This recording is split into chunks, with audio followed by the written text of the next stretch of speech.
బట్టి ఈ ప్రత్యేక దినమున ఇటు రీతిగా ఈ ఆర్ఆర్ కాలనీలో ఏర్పాటు చేయబడినటువంటి ఈ కూడికలో ఏకీభవించడానికి దేవుడిచ్చినటువంటి యొక్క మంచి సమయమును బట్టి దేవునికి వందనాలు చెల్లిస్తున్నా. ప్రాముఖ్యంగా నన్ను ఈ కూడికకు ఆహ్వానించినటువంటి దైవ సేవకులు సతీష్ గారిని బట్టి ప్రభువును స్తుతిస్తూ వారికి ప్రత్యేక వందనాలు తెలియపరుస్తున్నాను. వేదిక మీద ఉన్నటువంటి దైవజనులకు కూడి వచ్చిన మీ అందరికీ కూడా ప్రభువైన యేసుక్రీస్తు నామములో వందనములు తెలియపరుస్తున్నా. పరిశుద్ధ గ్రంథం నుండి యాకోబు రాసినటువంటి పత్రిక మొదటి అధ్యాయము 12వ వచనము చదువుకుందాం. యాకోబు రాసిన పత్రిక మొదటి అధ్యాయము 12వ వచనం. శోధన సహించువాడు ధన్యుడు, అతడు శోధనకు నిలిచిన వాడై ప్రభువు తన్ను ప్రేమించు వారికి వాగ్దానము చేసిన జీవ కిరీటము పొందును. ప్రార్థన చేసుకుందాం. మౌనతమిక్కులుగా ప్రేమించినటువంటి నా ప్రియ పరలోకపు తండ్రి, నీ పరిశుద్ధ ఘనమైన ఉన్నతమైన నామమునకు వందనాలు. ఈ ప్రియదాసుడి ద్వారా ఏర్పాటు చేయబడినటువంటి ఈ ప్రత్యేక కూడికను బట్టి నీకు వందనాలు చెల్లిస్తున్నాం. ఏర్పాటు చేసినటువంటి దాసుని వారి కుటుంబాన్ని బట్టి వారి పరిచయం బట్టి నీకు వందనాలు చెల్లిస్తున్నాం. మరి దీవించి ఆశీర్వదించండి. ఈ కూడికలో ఏకీభవించిన ప్రతి ఒక్కరిని బట్టి నీకు వందనాలు చెల్లిస్తున్నాం. ప్రతి ఒక్కరిని తండ్రి వాక్యం ద్వారా మీరు దర్శించమని బలపరచమని అయ్యా ప్రత్యేకించి నీ దాసుడిగా నీ పక్షముగా నిలబడుతుండగా నన్ను నీ సిలువ చాటున మరుగుపరిచి నా నోటిని మీరు స్వాధీనపరచుకొని ఇప్పుడు వచ్చిన ప్రతి ఒక్కరితో నీ వాక్యం ద్వారా మీరే దర్శించమని సహాయం చేయమని వెనగల చెవులను గ్రహించగల మనస్సును ప్రతి ఒక్కరికి దయచేయమని యేసు అతి పరిశుద్ధ నామమును బట్టి వేడుకొని స్తుతించి ప్రార్థిస్తున్నాము తండ్రి, ఆమేన్. దేవుని పరిశుద్ధ ఘన నామం నాకు వందనాలు చెల్లిస్తున్నా. ప్రియమైనటువంటి దేవుని సంగమా,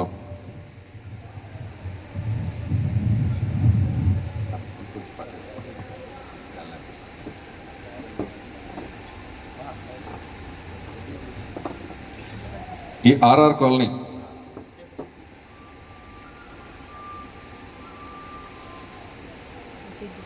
దాదాపు 8 పంచాయతీల నుంచి వచ్చినటువంటి వారు ఈ ప్రాంతంలో ఉంటున్నారు. మరి వాస్తవానికి ఈ ఆర్ఆర్ కాలనీ ఉన్నటువంటి వారు తరాలుగా వారి పితరులు ఉన్నటువంటి గ్రామాలను, వారు ఉన్నటువంటి పరిసరాలను, వారి జ్ఞాపకాలను, ఆ ప్రాంతంతో వారికి ఉన్నటువంటి అనుబంధాన్ని, వాటన్నిటినీ త్యాగం చేసుకొని ఈ ప్రాంతానికి వలస వచ్చారు. అది మనసు పెట్టి ఆలోచన చేస్తే హృదయానికి చాలా బాధాకరంగా ఉంటుంది. ఎందుకంటే మనకు కొన్ని సెంటిమెంట్స్ ఉంటాయి. ఒక ప్రాంతంతో, ఒక పరిసరాలతోటి ఒక అనుబంధం మనం ఏర్పాటు చేసుకుంటాం. ఆ అనుబంధం తెంపుకొని రావడం అనేది చాలా కష్టం. కానీ ఈ కాలనీలో దాదాపు 1200 కుటుంబాలు మీ ప్రాంతాలను, మీ పరిసరాలను, మీకున్నటువంటి జ్ఞాపకాలను, మీకున్నటువంటి ఆ ప్రాంతంతో అనుబంధాన్ని తెంపుకొని ఈ ప్రాంతానికి వచ్చారు. ప్రత్యేకించి మా గ్రామానికి మీరు వచ్చారు. వచ్చినటువంటి మిమ్మల్ని హక్కును చేర్చుకోవడం అనేది మా యొక్క బాధ్యత. మరి ఆ క్రమంలో మీ కాలనీతో ఒక అనుబంధం ఏర్పాటు చేసుకోవడానికి దేవుడు కృపనిచ్చాడు. మీ మంచి చెడుల్లో మీతో ఏకీభవించేటువంటి అవకాశం దేవుడు మాకిచ్చాడు. అందుని బట్టి నేను సంతోషిస్తూ ఉన్నా. ప్రాముఖ్యంగా ఈ గ్రామాలలో ఉన్న ఈ ఆర్ఆర్ కాలంలో ఉన్నటువంటి పెద్దలందరిని బట్టి నేను ప్రభువును స్తుతిస్తూ ఉన్నాను. మరి ఇచ్చిన ఈ అనుబంధాన్ని బట్టి నేను ఎంతగానో సంతోషిస్తున్నాను. రాబోయే దినాల్లో దేవుడు మనమందరము కలిసి దేవునిలో ఆనందించేటువంటి కృప దేవుడు మనకు అనుగ్రహిస్తాడని నేను నమ్ముతూ ఉన్నా. ప్రియమైనటువంటి దేవుని సంఘమా, మనం చదువుకున్నటువంటి లేఖన భాగము యాకోబు రాసిన పత్రిక 1వ అధ్యాయము 12వ వచనం. శోధన సహించువాడు ధన్యుడు, అతడు శోధనకు నిలిచిన వాడై ప్రభువు తన్ను ప్రేమించు వారికి వాగ్దానము చేసిన జీవ కిరీటము పొందను. శోధన అనేది కావాలని ఎవరో కోరుకో. నాకు శోధన కావాలని ఎవడని అనుకుంటాడా? నాకు ఆశీర్వాదాలు కావాలనుకుంటా, నాకు మేలులు కావాలనుకుంటా, నాకు దీవెనలు కావాలంట. అంతేకాని నాకు శోధన కావాలని ఎవడో అనుకో. శోధన ఇన్ ద సెన్స్ శ్రమ. శోధన కావాలని ఎవడో అనుకోమా. కానీ వాక్యం ఏం చెప్తుందంటే శోధన సహించేవాడు ధన్యుడు.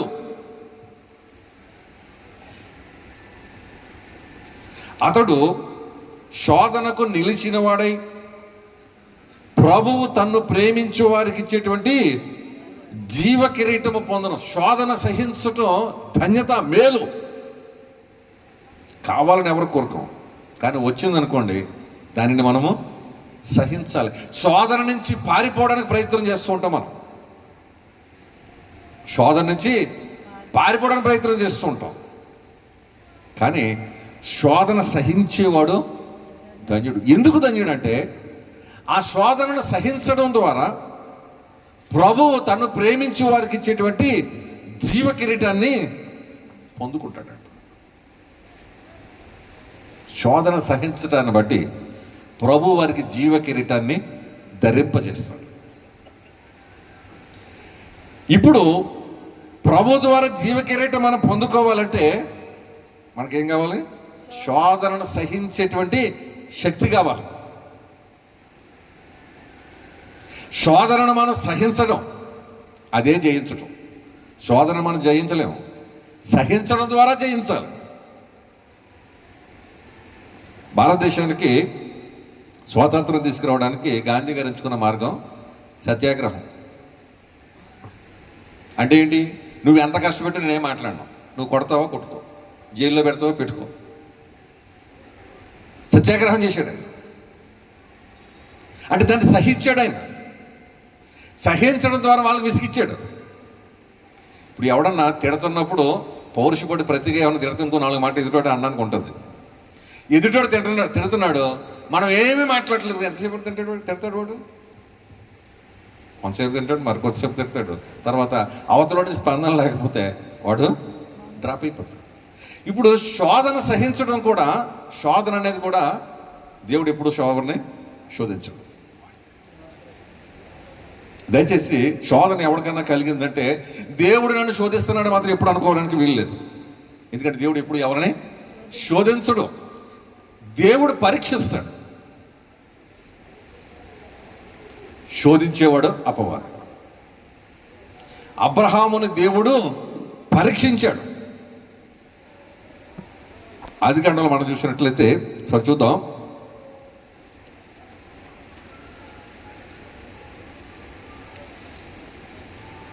22వ అధ్యాయం 1వ వచనం.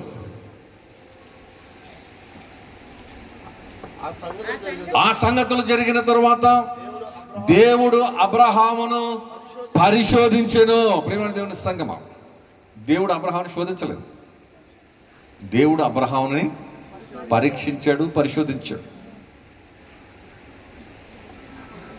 అబ్రహాముకి 75 సంవత్సరాల వయసులో దేవుడు ప్రత్యక్షమై నీకు సంతానాన్ని ఇస్తానన్నాడు. ఆదికాండం 12వ అధ్యాయంలో చూసినట్లయితే నీ సంతానమును ఇసుకరేణి వాళ్ళంతా విస్తారంగా నేను ఆశీర్వదిస్తానని వాగ్దానం చేసినటువంటి దేవుడు ఆ వాగ్దానం నెరవేరడానికి ఎంతకాలం పట్టిందంటే 25 సంవత్సరాలు పట్టింది.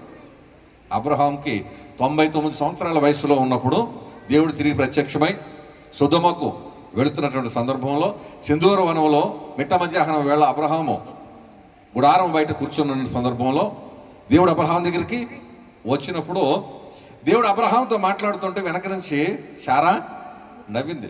శారా ఎందుకు నవ్వుతుంది? మీదటికి ఈ సమయానికి శారా గర్భాన ఒడిలో ఒక పిల్లవాడు ఉంటాడు. అప్పుడు అబ్రహాం వయసు 99. ఇస్సాకును పొందుకునేసరికి అబ్రహాం గారికి 100 సంవత్సరాలు. 100 సంవత్సరాల వయసులో వృద్ధాప్యంలో కుమారుణ్ణి పొందుకున్నటువంటి అబ్రహాము, ఆ కుమారుడు ఎదుగుతూ ఉంటే ఆ కుమారుని చూసి తల్లిదండ్రులు ఎంతో మురిసిపోతున్నారు. లేక పుట్టినటువంటి కుమారుడు. ఆ కుమారుని అత్యధికంగా ప్రేమిస్తుంది శారా. అబ్రహాం గారు ఆ కుమారుని అత్యధికంగా ప్రేమిస్తూ ఉన్నాడు. ఆ సందర్భంలో దేవుడు అబ్రహాంను పరీక్షించాలనుకున్నాడు. అంతకుముందు అబ్రహాం ఎవరిని ఎక్కువ ప్రేమించాడు? దేవుణ్ణి ప్రేమించాడు. అది కంటే 12వ అధ్యాయంలో దేవుడు చెప్పినప్పుడు నీ భార్యను నీ దాసిదాసుల్ని కూడా సమస్తాన్ని తీసుకుని చూపించిన దేశానికి వెళ్ళిపోమంటే అబ్రహాం బయలుదేరి వచ్చేసాడు. ఎందుకు? దేవుడిని ప్రేమించాడు కాబట్టి. ఇప్పుడు దేవుడికి అబ్రహాంను పరీక్షించాలనుకున్నాడు. 75 సంవత్సరాల వయసులో నన్ను ప్రేమించాడు. 100 సంవత్సరాల వరకు నన్ను ప్రేమిస్తూనే ఉన్నాడు. ఇప్పుడు కుమారుడు కలిగాడు కదా, ఇప్పుడు నన్ను ప్రేమిస్తాడా కుమారుడిని ప్రేమిస్తాడా అని పరీక్షించాలనుకున్నాడు. పరీక్షించాడు. అబ్రహాము పాస్ అయ్యాడు ఆ పరీక్ష. ప్రియమైన దేవుని సంగమా, ఆయా సందర్భాల్లో దేవుడు మనల్ని కూడా పరీక్షిస్తాడు. ఆయా సందర్భాల్లో దేవుడు కూడా మనల్ని కూడా పరీక్షిస్తాడు దేవుడు. అంతేకాని దేవుడు ఎప్పుడు ఎవరిని శోధించేవాడు అపవాది. అయితే యోబు జీవితాన్ని మనం చూసినట్లయితే యోబును శోధనకు విడిచిపెట్టాడు దేవుడు. దేవుడు శోధించాల, శోధనకు విడిచిపెట్టాడు. ఎందుకని శోధనకు విడిచిపెట్టాడు యోబును? అపవాది దేవుడితో తర్కించాడు. యోబు కుటుంబం చుట్టూ నువ్వేం చేసావు? నీ కంచెను వేసేసావు, నాకు వెళ్ళడానికి అవకాశం లేదు. యోబు నీ కంచెలో లోపల తన కుటుంబంతో హ్యాపీగా ఉన్నాడు. ఆ కంచె తీసేసావు అనుకో, అప్పుడు యోబు నీ మీద తిరగబడతాడని అపవాది దేవునితో తర్కించాడు.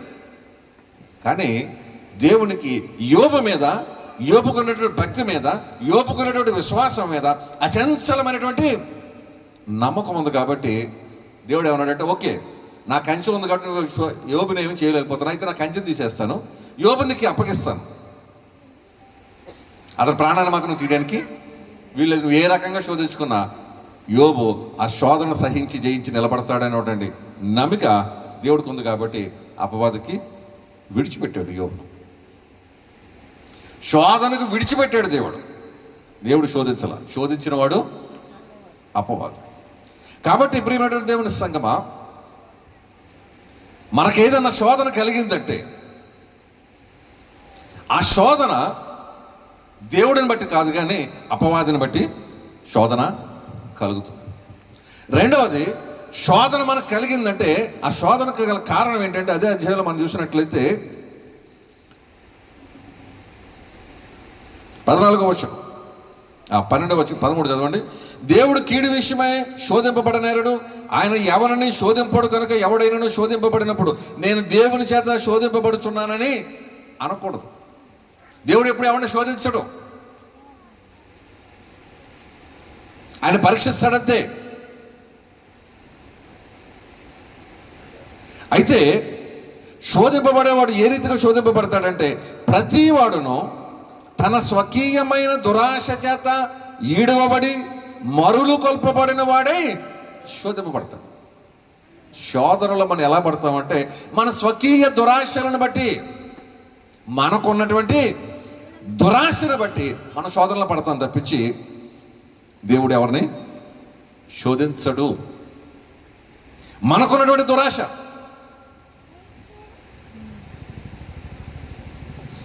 దురాశ ఎప్పుడు వస్తుందంటే మనకు కలిగి ఉన్న దానితో తృప్తి లేకపోతే దురాశ ఉంటుంది. మనకు కలిగి ఉన్న దానితో మనం తృప్తిగా ఉన్నాం అనుకోండి, మనకు ఏ ఇబ్బంది ఉండదు. మనకి లేని దానికోసం మనం ప్రయాసపడ్డాం అనుకోండి, మన దురాశలో పడతాం. ఆ దురాశ మనల్ని ఎక్కడ తీసుకెళ్తుంది? శోధనలోకి తీసుకెళ్తుంది. అంతే కదా, కింద వచ్చిన చూసుకున్నట్లయితే దురాశ చేత ఈడవబడి మరులు కొల్పబడిన వాడే శోధింపబడను. దురాశ గర్భము ధరించి పాపమును కనగా పాపము పరిపక్వమై మరణమును కనును. ఆ దురాశ పాపానికి అంటుందంట. ఆ పాపాన్ని బట్టి మరణానికి దారితీస్తుంది.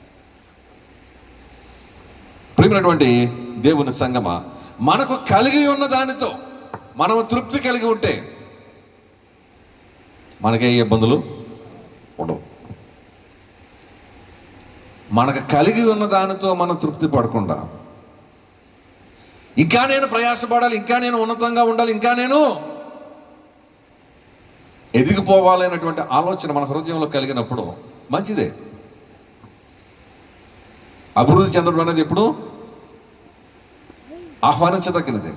అయితే ఆ అభివృద్ధి చెందాలనేటువంటి ఆలోచనతోటి అక్రమమైన మార్గాలు దొక్కి అక్రమాలు చేసి అన్యాయాలు చేసి అప్పుడు ఇబ్బందుల్లో మనం పడతాం. దురాశ గర్భము ధరించి పాపాన్ని కంటారు. ఈ దురాశ మనల్ని అతిక్రమాలు చేయిస్తుంది. ఈ దురాశ మనల్ని అక్రమాలు చేయిస్తుంది. ఆ అతిక్రమాలు అక్రమాల ద్వారా దేవుని యొక్క వాక్యమునకు విరుద్ధమైన కార్యాలన్నీ చేసి పాపంలో పడతాం. ఆ పాపం మనల్ని ఎక్కడ తీసుకెళ్తుంది? మరణానికి తీసుకెళ్తుంది. ప్రియమైన దేవుని సంగమా, మన స్వకీయ దురాశలను బట్టి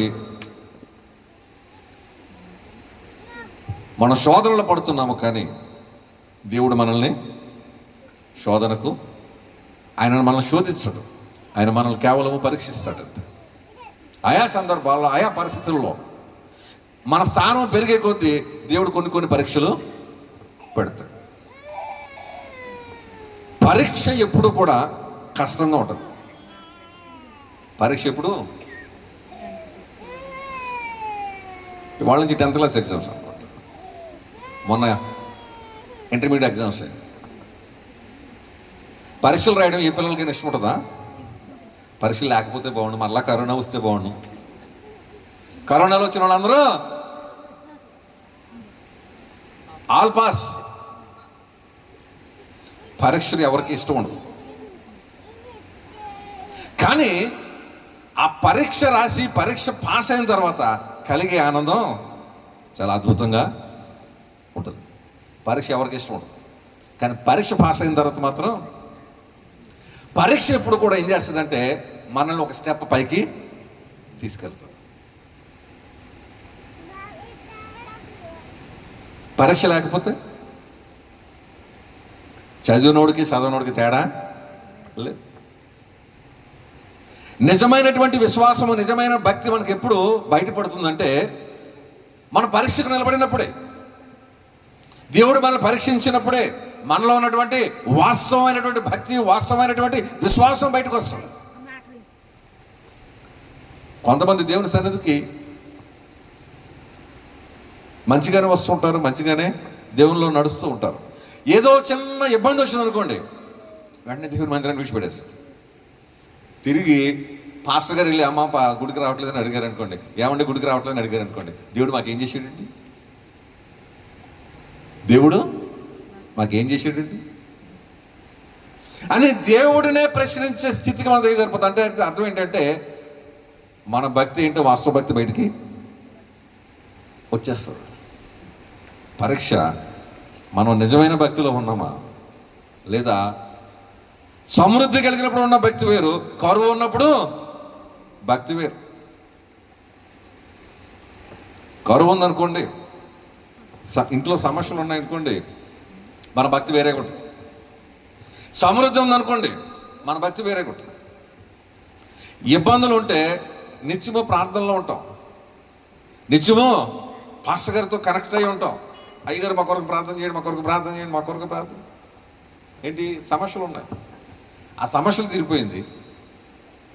ఇంట్లో సమృద్ధి వచ్చింది అనుకోండి, గుడిక ఈ వారం వద్దులు వచ్చేవదన్నారు. ఇప్పుడే కదా ప్రార్థన చేశారు, పాటలు పాడతారు కదా, పాటలు పాడే టైంకి వెళ్ళిపోదాంలే. కొన్ని రోజులు అయిన తర్వాత మెసేజ్ టైంకి వెళ్ళిపోతాం.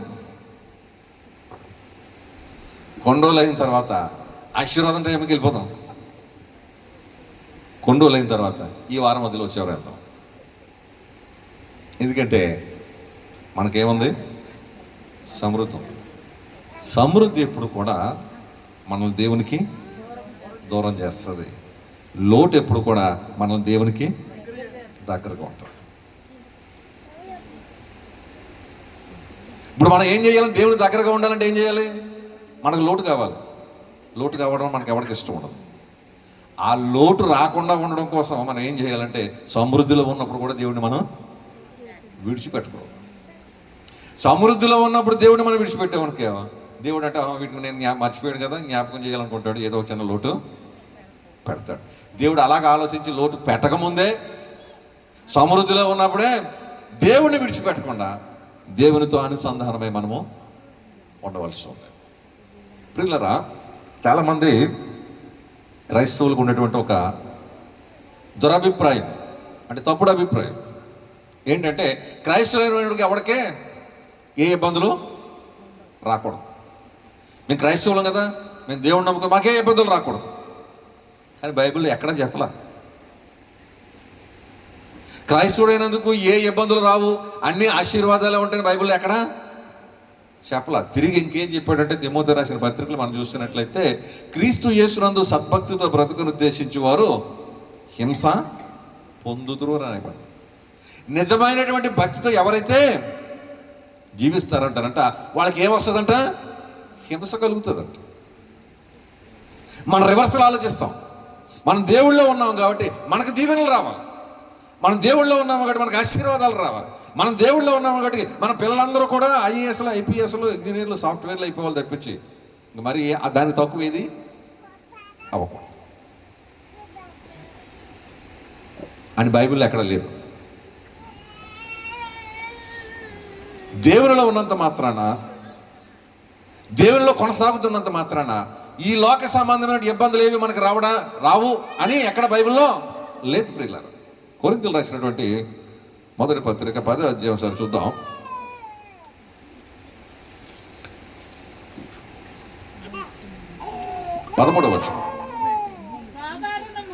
సాధారణముగా మనుష్యులకు కలుగు శోధన తప్ప మరి ఏది మీకు సంభవింపలేదు.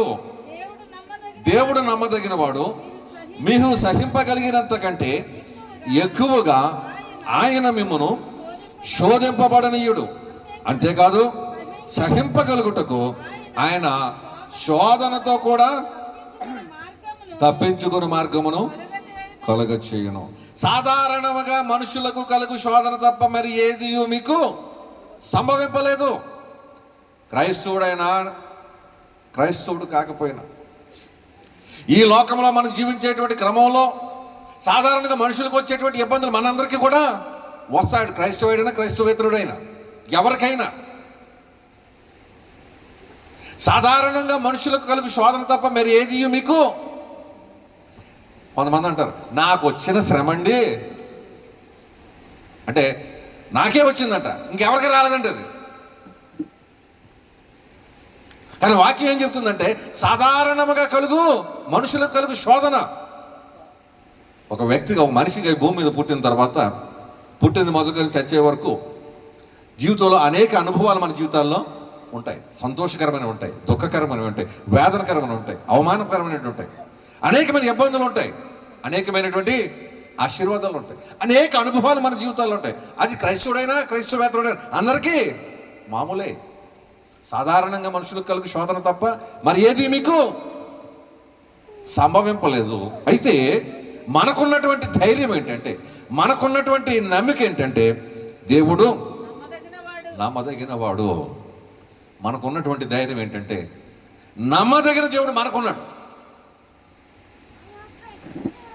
ఆ దేవుడు నమ్మదగిన వాడు, ఆయన మన పక్షంగా ఉన్నాడు కాబట్టి మీరు సహింపగలిగినంత కంటే ఎక్కువగా ఆయన మిమ్మను, అంటే నీ కెపాసిటీ ఏంటో దేవుడు తెలుసు.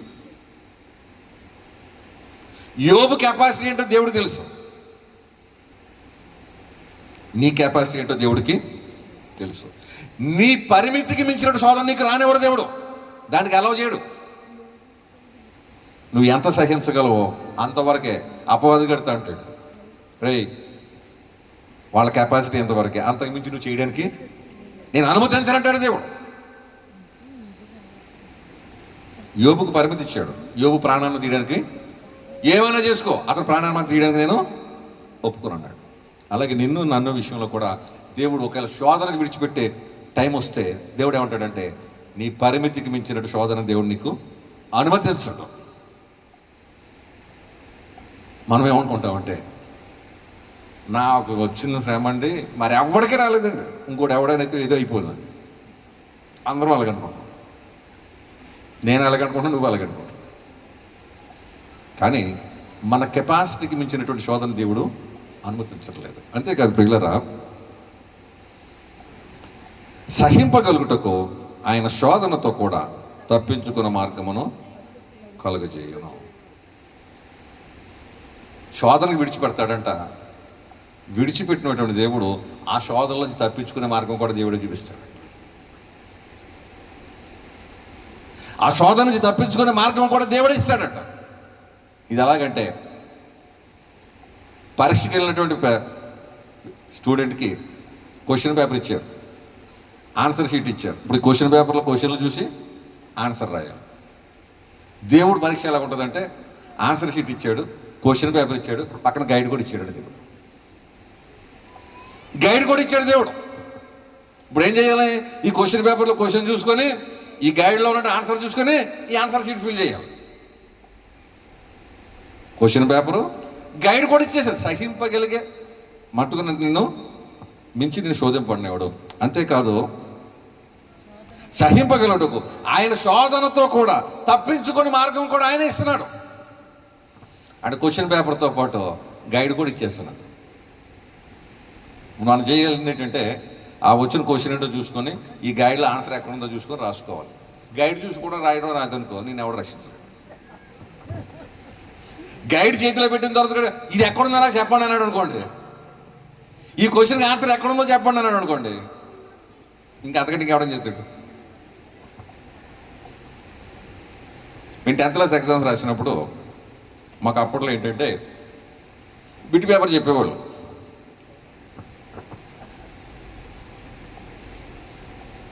మెయిన్ పేపర్ 35 మార్కులకు ఉంటే 2 సోషల్ 1 సోషల్ 2 ఉండేది, సైన్స్ 1 సైన్స్ 2 ఉండేది 50 మార్కులకి.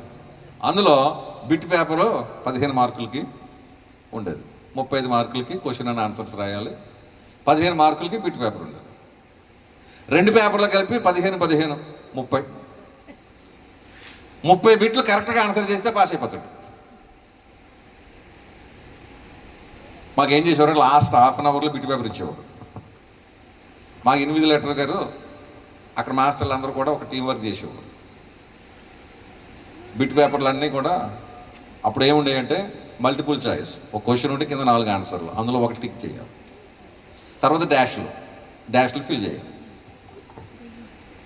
1 ఏ పెట్టుకోండి, 2 సి పెట్టుకోండి. అర్థం ఏంటి? ఆయన చెప్తూ ఉంటే మనం ఇక్కడ మార్క్ చేసేసుకో. మాలో ఒకటి ఉండేవాడు, ఆయన 1 ఏ అన్నాడు అనుకోండి, ఏంటి సార్ అనేవాడు. ఒరే నెమ్మదిగా చెప్పండి రా, మా ఉద్యోగాలు పోతాయి. డాష్లు ఫిల్, ఏబిసిడి లాంటి మాకనే టిక్ పెట్టేసుకునేవారు. డాష్లు ఫిల్ చేయాలంటే కష్టం మా వాళ్ళకి, అది రాయాలి. అక్కడ మావాడు అక్కడ అనేవాడు, సార్ ఇది ఫిల్ చేసారా అనేవాడు. ఇది మ్యాథ్స్ డాష్లు కూడా రాసేయాలంట. అంటే చెప్పినా కూడా రాసుకోలేనటువంటి పరిస్థితి. దేవుడు శోధన ఇస్తున్నాడు, శోధనతో పాటు తప్పించుకునే మార్గం కూడా దేవుడే ఇస్తున్నాడు. ఎందుకంటే ఆయన నమ్మదగినటువంటి దేవుడు. ప్రియులారా, మీరు సహింపగలిగిన కంటే ఆయన ఎక్కువగా మిమ్మల్ని శోధింపబడినప్పుడు శోధనతో పాటు తప్పించుకునే మార్గం కూడా దేవుడు మనకు దయచేస్తాడు. పేతురు రాసిన మొదటి పత్రిక 5వ అధ్యాయము మన 2వ పత్రిక 5వ అధ్యాయము 10వ వచనం.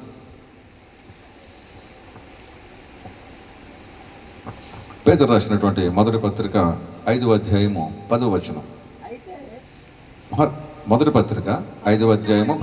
తన నిత్య మహిమకు క్రీస్తునందు మిమ్మల్ని పిలిచిన సర్వకృపానిధి యొక్క దేవుడు కొంచెము కాలము మీరు శ్రమ పడిన పిమ్మట తానే మిమ్మను పూర్ణులుగా చేసి స్థిరపరచి బలపరచును. చాలండి. సర్వకృపానిధి దేవుడు క్రీస్తునందు తన నిత్యమహకు పిలిచినటువంటి సర్వకృపానిధి దేవుడు కొంచెము కాలం, ఎంతకాలం అంటండి? కొంచెము కాలము. ఒకవేళ నీకైనా శోధన కలిగింది అనుకోండి, అది ఎంతకాలం ఉంటుంది? కొంచెము కాలం మాత్రమే. కొంచెము కాలము మీరు శ్రమ పడిన పిమ్మట తానే మిమ్మును పూర్ణులుగా చేసి స్థిరపరిచి బలపరచు.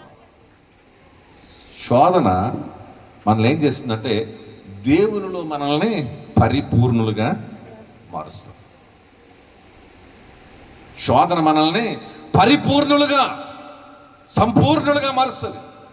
అంటే దేవునిలో 100% విశ్వాసులుగా మనల్ని మారుస్తుంది. ఆ మార్చేది శ్రమ, శోధన. దేవునిలో మనం పరిపూర్ణులుగా మారాలి అంటే మనకేం కావాలంటే కొంచెము కాలము మనము శ్రమపడాలి. ప్రియమైనటువంటి దేవుని సంఘమా, 2003వ సంవత్సరంలో నాన్నగారు చనిపోయారు. అప్పుడు నేను మినిస్ట్రీలో లేను. All of a sudden ministry బాధ్యతలు నాకు అప్పగించేశాడు. అప్పటికి నాకు బైబిల్లో 66 పుస్తకాలు ఉన్నాయని తెలిసి మాత్రం తప్పించి ఏ పుస్తకం తర్వాత ఏ పుస్తకం ఏమీ తెలియదు. బైబిల్లో అక్షరం ఒక తెలియదు నాకు. నేను పాస్టర్ గారు అబ్బాయిని. నా ఆలోచన ఎంతసేపు ఎలాగుండేదంటే నేను సెక్యులర్గా సెటిల్ అవ్వాలి. సెక్యులర్గా అంటే నా ఆలోచన ఏంటంటే నేను చదువుకున్న చదువుకి బ్యాంకింగ్ సెక్టార్లో సెటిల్ అవ్వాలి. బ్యాంకింగ్ ఎందుకంటే పొద్దున్న 10 గంటలకు వెళ్తే సాయంత్రం 5 గంటలకు బయటకు వచ్చేస్తాం. దాంతో ఇంకా మన సంబంధం ఉండదు. మన లైఫ్ మనం హ్యాపీగా జీవించవచ్చు. అది నా ఆలోచన. కానీ పరిస్థితులు తారుమారాయి.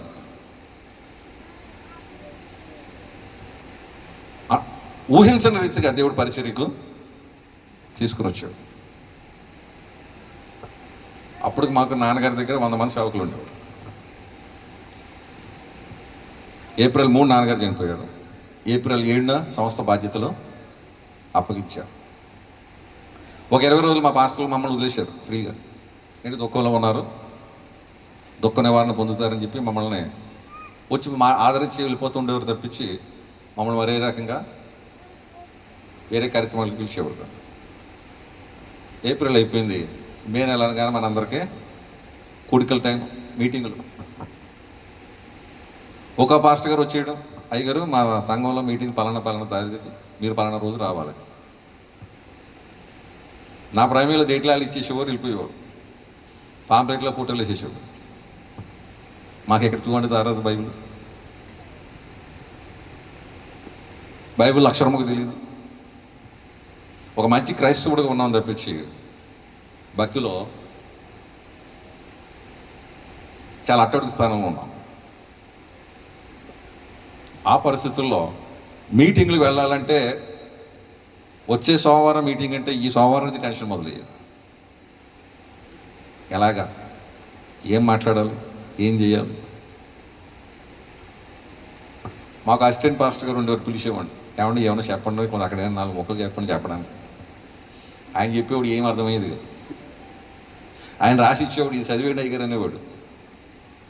ముందు చదివేది నాకు అర్థమైతే కదా మీకు చదవడానికి ఏం అర్థమయ్యేది కాదు.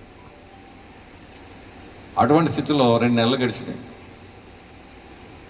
ఒకసారి ఒక మీటింగ్కి వెళ్ళాను. అక్కడ ఏదో మొత్తానికి కథ నడిపించేసి వచ్చి భోజనాలు చేసి కారు దగ్గరికి వస్తున్నాను. కారు ఎక్కడానికి ఎవరో మాట్లాడుకుంటున్నారు వెనకాల, నాకు కనబడుతున్నా. పెద్ద డైరెక్టర్ గారు అని చెప్పి పాంప్లెట్ వేసి ఫోటోలు వేసాడు. ఈరేంటి ఏం మాట్లాడుతున్నారు ఇక్కడికి వచ్చి అని వాళ్ళు మాట్లాడుకుంటున్నారు. చాలా అవమానం వేసాను, సిగ్గేసాను. ఇంటికి వచ్చాను. ఆ రాత్రి దేవుని సన్నిధిలో మోకరించి, నేను కోరుకోలేదు, నా ఆలోచనలు వేరు, నేను కోరుకున్న విధానం వేరు. ఒకవేళ తీసుకొచ్చింది నువ్వైతే ఈ రీతిగా నన్ను నిలబెట్టి అవమానం చేయడం అనేది నీకు భావ్యం కాదు. నేను ఎప్పుడు నా క్లాసులో అయినా, నా కాలేజీలో అయినా, నా యూనివర్సిటీలో అయినా నేను ఎప్పుడు టాప్ లైన్ ఉన్నాను. ఇప్పుడు అట్టడుగు స్థానంలో ఇప్పుడు లేను. ఇటువంటి మాటలు నా జీవితంలో ఎప్పుడు నేను వినలేదు అని దేవుని దగ్గర మొరపెట్టాను. కొన్ని దినాలు గడిచినాయి, అలా ప్రార్థన చేస్తూనే ఉన్నాను. ఈ లోపల సెప్టెంబర్ నెల మన సంఘాలు ఉపవాస కోటాలు మళ్ళీ మొదలు డిసెంబర్ వాళ్ళు ఖాళీ లేదు. సెప్టెంబర్, అక్టోబర్ అసలు క్యాలెండర్ ఎక్కడ ఖాళీ లేదు. 100 మంది సేవకులు అందరూ ఉపవాస కోటాలు పెడతారు. ఒక్కొక్కటి 2 సంఘాలు వెళ్ళాలి. డేట్లు ఇచ్చేసాం. ప్రేమటువంటి దేవుని సంఘమా, 2003వ సంవత్సరము సెప్టెంబర్ నెల మొదలుకొని ఎప్పుడు వాక్య విషయంలో దేవుడు ఎప్పుడు నన్ను ఎక్కడ సిగ్గుపరచలేదు. నాకు తెలియకుండా నేను నిలబడుతూ ఉంటే, నాకు తెలియని సంగతులు నేను మాట్లాడుతూ ఉంటే నాకే తెలియదు.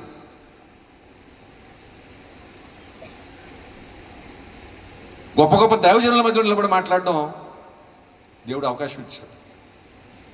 పెద్ద పెద్ద సంఘాలలో, సభలలో మాట్లాడే అవకాశం ఇచ్చాడు. ప్రస్తుత దినాల్లో ఏ సేవకుడైనా కూడా మినిమం ట్రైనింగ్ ఉంటేనే కానీ సేవలోకి రావట్లేదు. ఇవాళ మీ ముందు నిలబడ్డాను, నాకు ఏ ట్రైనింగ్ లేదు, ఏ బైబిల్ కాలేజీకి వెళ్ళలేదు, ఏ సెమినరీకి వెళ్ళలేదు. దేవుడి మీద ఆధారపడ్డాను. దేవుడిని అడిగాను నేను. దేవుడు నన్ను నిలబెట్టుకుంటున్నాడు, వాడుకుంటున్నాడు. ఆ సందర్భంలో నాకు వచ్చింది శ్రమే. అది దాన్ని సహించాను. దేవుని పాదాలు పట్టుకున్నాను. దేవుడు నిలబెట్టాడు. ప్రియమైనటువంటి దేవుని సంగమా, శోధన సహించేవాడు ధన్యుడు. ఆ శోధన మనం ఏం చేస్తుందంటే దేవునిలో పరిపూర్ణులుగా మారుస్తుంది. దేవునిలో పరిపూర్ణులుగా మారుస్తుంది. అంతేకాదు, స్థిరపరిచి బలపరుస్తుంది. శ్రమ ఏం చేస్తుందంటే దేవునిలో పరిపూర్ణులుగా మార్చి మనల్ని స్థిరపరుస్తుంది. అంటే మనం తూలిపోయి, సూలిపోయి, తప్పిపోయి, పడిపోయే స్థితిలో ఉంటే మనల్ని స్థిరపరుస్తుంది. కదలకుండా, దేవుల్లో కదలకుండా. అంటే ఎటువంటి శ్రమ వచ్చినా, ఎటువంటి ఇబ్బంది వచ్చినా, ఎటువంటి శోధన వచ్చినా, ఓ చింతే కదా, దేవుడు నాకు తోడుగా ఉన్నాడు అంటే ఒక నమ్మిక వచ్చేస్తుంది, మనలో స్థిరపరుస్తుంది. అంతేకాదు, మనల్ని దేవునిలో బలపరుస్తుంది, పూర్ణులుగా చేస్తుంది, స్థిరపరుస్తుంది, బలపరుస్తుంది. ఏంటంటే ఆశీర్వాదం కాదు, మేలులు కాదు, దీవెనలు కావు, శోధన. గొప్ప గొప్ప దైవజనులు, గొప్ప గొప్ప భక్తుల యొక్క జీవితాలు మనం చూసుకున్నట్లయితే వారు అనేకమైనటువంటి శోధనలు అనిపించినటువంటి సందర్భాలు ఉంటాయి. వారి సాక్ష్యాలు చూస్తే తినడానికి తిండి లేనటువంటి పరిస్థితులు, కట్టుకోవడానికి వస్త్రం లేనటువంటి పరిస్థితులు, ఉండడానికి గూడు లేనటువంటి పరిస్థితులు వారి జీవితంలో వారు అనుభవించిన సందర్భాలు ఉంటాయి. వాటన్నిటిని సహించారు, వాటన్నిటినీ జయించారు. ఇవాళ మా ప్రాంతంలో మేము తెలిసిన వాళ్ళు ఎవరైనా కూడా వీళ్ళకి ఏంటండి, వీళ్ళు గోల్డెన్ స్కూల్తో పుట్టారు అనుకుంటారు. అంటే పుట్టుకతోనే వీళ్ళు ధనవంతులు అనుకుంటారు. నో. నా చిన్నప్పుడు నేను కృష్ణపల్లి ఎలిమెంటరీ స్కూల్లో చదువుకున్నటువంటి సందర్భంలో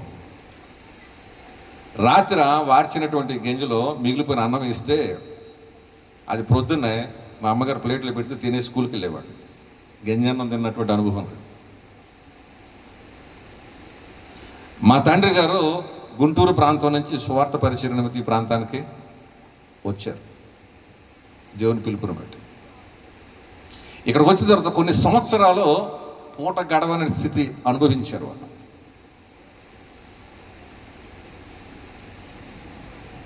మా నాన్నగారికి పోస్ట్ మాస్టర్ జాబ్ వచ్చిందంట అప్పట్లో, ఆయన చదువుకున్నటువంటి దినాలు.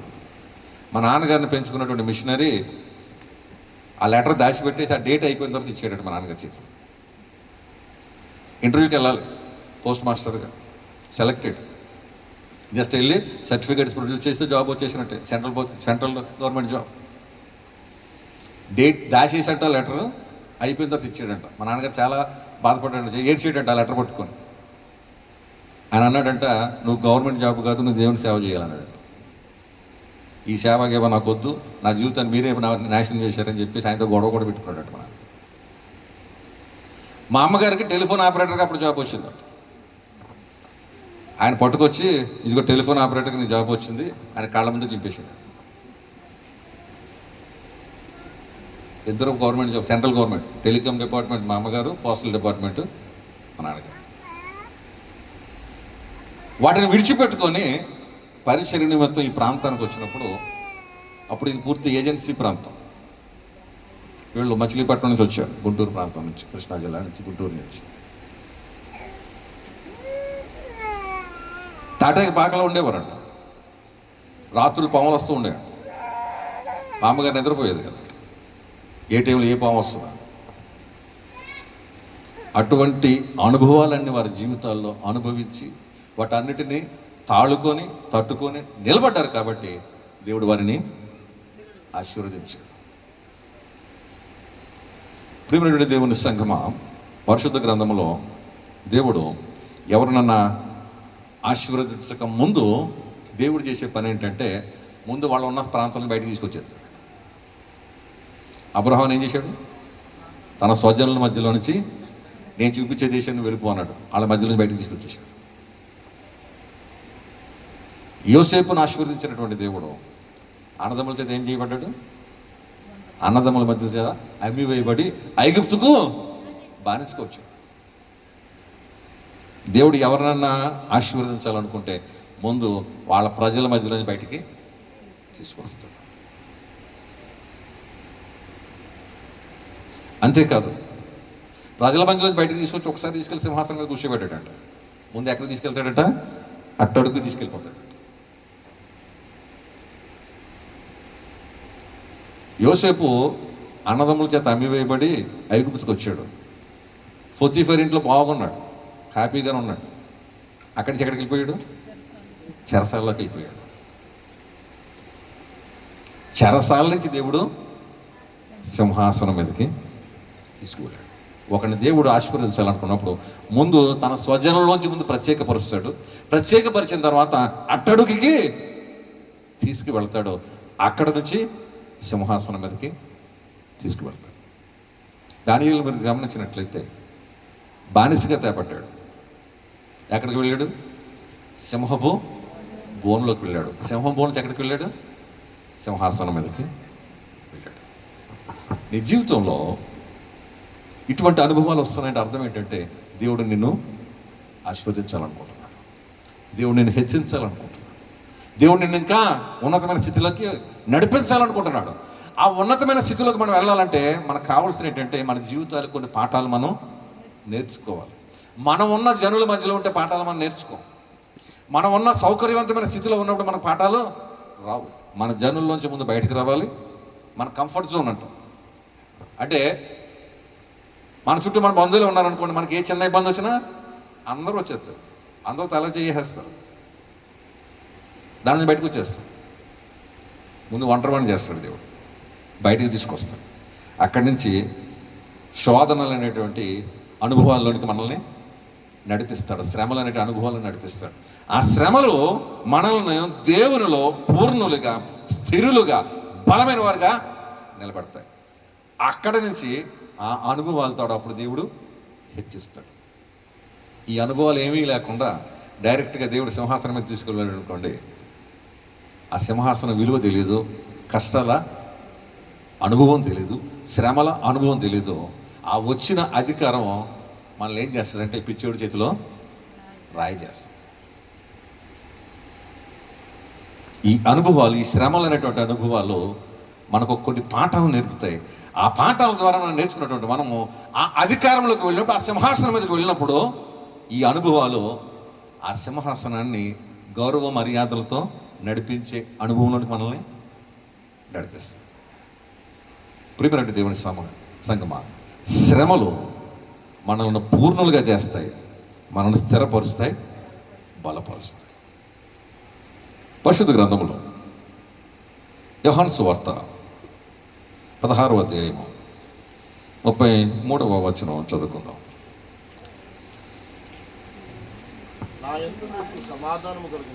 నా యందు మీకు సమాధానము కలిగినట్లు ఈ మాటలు మీతో చెప్పుచున్నాను. లోకములో మీకు శ్రమ కలుగును, అయినను ధైర్యము తెచ్చుకొనుడి, నేను లోకములో మీకు శ్రమ కలుగును. ఎవరు చెప్తున్నారు? యేసయ్య చెప్తున్నాడు. లోకంలో మీకు శ్రమ వస్తుంది, ఇట్ ఇస్ ఇన్విటబుల్. అది తప్పించుకునే అవకాశం లేదు. ప్రతి మానవుడికి లోకంలో శ్రమ ఎదురవుతుంది, ప్రతి క్రైస్తవుడికి లోకంలో శ్రమ ఎదురవుతుంది. అయితే ధైర్యం తెచ్చుకోండి. ఎందుకంటే నేను లోకమును జయించు. ఏంటి ఈ మాటకు అర్థం? నీకు శ్రమ కలుగుతుంది అంటున్నాడు, ధైర్యం తెచ్చుకోమంటున్నాడు. నేను లోకాన్ని జయించాను అంటున్నాడు. ఆయన లోకాన్ని జయిలిస్తే మనకు కలిగేదేంటి? మీకు అర్థం కావాలంటే మాట చెప్తాను. ఓ పిల్లవాడు ఉన్నాడు, వీధిలోకి వెళ్ళి ఆడుకుంటున్నాడు. వాళ్ళ స్నేహితులకి వాడికి ఏదో గొడవ వచ్చింది. అవతల వాళ్ళు ఇంటికి కొట్టేశారు. ఏడ్చుకుంటూ ఇంటికి వచ్చాడు. తండ్రి అన్నాడు, ఏరా ఎందుకు ఏడుస్తున్నావు? ఏంటి ఆ దెబ్బలు ఏంటి అన్నాడు. నా స్నేహితులు నన్ను కొట్టారు. ఎవరో కొట్టాడు, రాడా నాకు చూపించి నేను చూస్తానని చెప్పి ఆడు చేయి పట్టుకొని బయటికి తీసుకొచ్చాడు. అంతకుముందు అవతలవాడితో దెబ్బలు తిన్నవాడు ఎప్పుడైతే వాళ్ళ నాన్న చేయబట్టుకుని వీధిలోకి వచ్చాడో, ఇప్పుడు రండిరా అంటాడు. ఏమంటాడు? ఇప్పుడు రండిరా అంటాడు. ఏంటంటే ధైర్యం? నాన్న పక్కన ఉన్నాడు. లోకమును జయించినటువంటి యేసయ్య మన పక్షంగా ఉన్నప్పుడు లోకములో వచ్చేటువంటి శ్రమల గురించి మనం భయపడవలసిన పని లేదు. ఆయన లోకములో ఉన్నవి 3: శరీరాశ, నేత్రాశ, జీవపుటము. ఈ లోకంలో మనం శోధనలో పడతామంటే ఈ 3 ద్వారానే పడతాం. శరీరాశ, శరీరం కోరుకునేటువంటి కోరికలు. నేత్రాశ, కన్ను కోరుకునేటువంటి ఆశలు. జీవపుటము, మనలో ఉన్నటువంటి అహం. ఈ 3 ద్వారా అపవాది మనల్ని శోధిస్తాడు, మనం శోధనలో పడతాం. అయితే యేసయ్య ఈ 3 జయించాడు: శరీరాశను, నేత్రాశను, జీవపుటము. ఆయన బాప్తిసం పొందుకుని పరిశుద్ధాత్మను పొందుకుని 40 దినాల అరణ్యంలో ఉపవాసం ఉండి ప్రార్థన చేసిన తర్వాత అపవాది ఆయనను శోధించాడు. 3 రకాలుగా శోధించాడు. శరీరాశ చేత, నేత్రాశ చేత, జీవపుటము చేత శోధించాడు. యేసయ్య ఏమన్నాడు? సాతానా, నా వెనక్కి పోనాడు. ఆ 3 జయించాడు యేసయ్య. 40 దినాలు ఉపవాసం చేసిన తర్వాత ఆయన శరీరం ఏం కోరుకుంటుంది? ఆకలితో అలమటిస్తూ ఉంటుంది.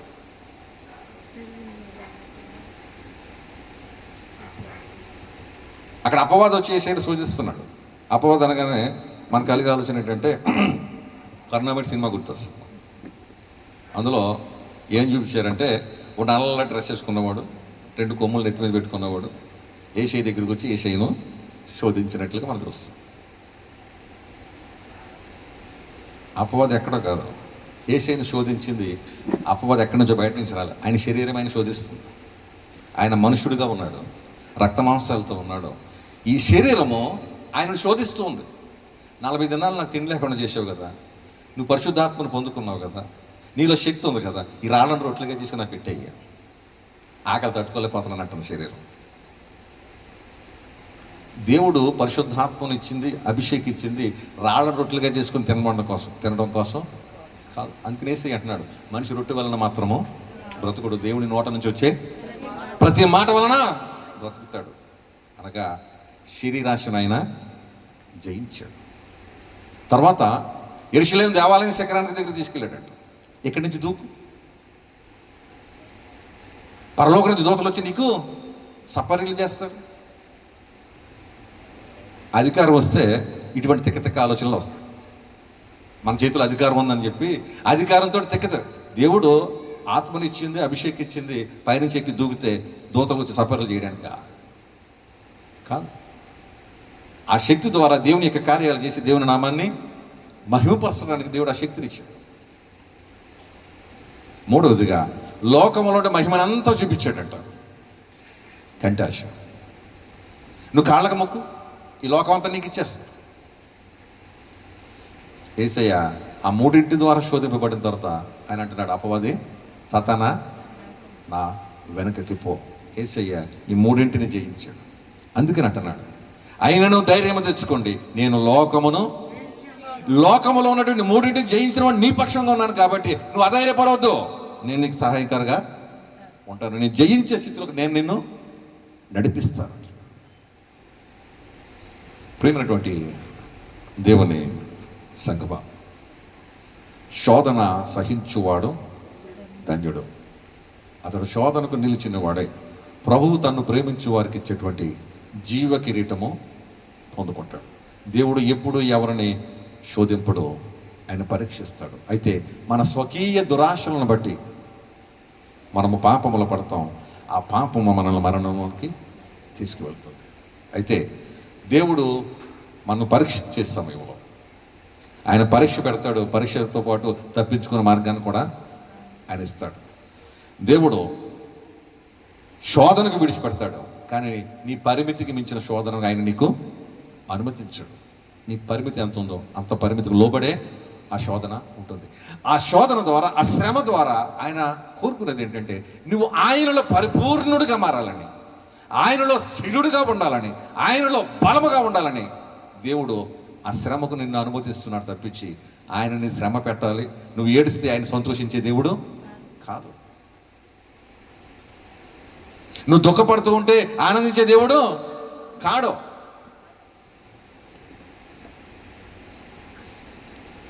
ఒక తండ్రికి ఒక కొడుకున్నాడు.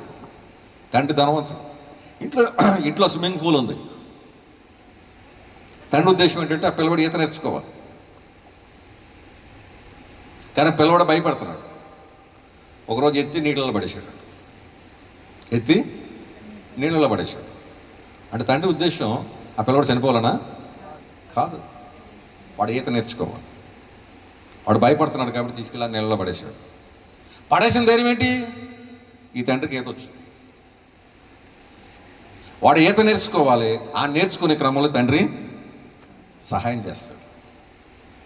ఒకవేళ నీ జీవితంలో శ్రమలు కానీ శోధనలు కానీ ఉన్నాయంటే దేవుడు వాటిని ఎందుకు నీ జీవితంలో అనుమతిస్తున్నాడంటే నువ్వు దేవునిలో పరిపూర్ణుడిగా మారడం కొరకు, నువ్వు దేవునిలో సంపూర్ణుడిగా మారడం కొరకు, నువ్వు పరిపూర్ణ భక్తిపరుడిగా మారడం కొరకు, దేవునిలో కదలనేటువంటి స్థిరమైనటువంటి విశ్వాసంలో నువ్వు ఎదుగు నిమిత్తమో దేవుడు నిన్ను శోధనకు విడిచిపెడుతున్నాడు తప్పించి దేవుడు నిన్ను శ్రమ పెట్టడానికి కాదు. అయితే ఆ శోధన క్రమంలో కొద్దిపాటి శ్రమ మనకు కలుగుతుంది, వాటిని సహించి మనము జయించగలగాలి.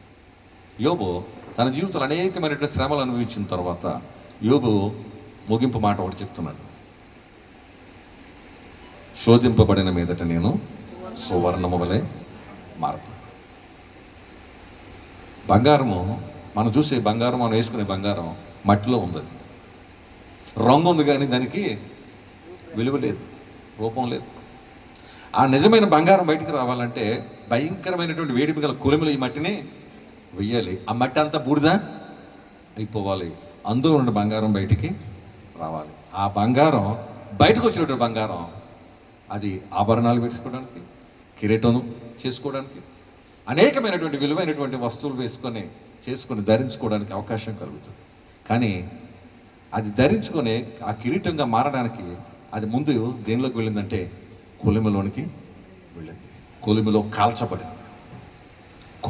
కాల్చబడినప్పుడు దానిలో ఉన్నటువంటి దానిలో ఉన్నటువంటి మషిన్ మొత్తం అంతా బూడిదైపోయింది, స్వచ్ఛమైన బంగారం బయటికి వచ్చింది. అందుకని యోబు అంటున్నాడు, శోధింపబడిన మీదట నేను సువర్ణము వలె మారుతాను. మనం సువర్ణ అనుభవంలోనికి రావడం కొరకు దేవుడు కొద్దిపాటి శ్రమలకు మనల్ని విడిచిపెడతాడు. ప్రతి విశ్వాస జీవితంలో ఈ అనుభవాలు ఉంటాయి.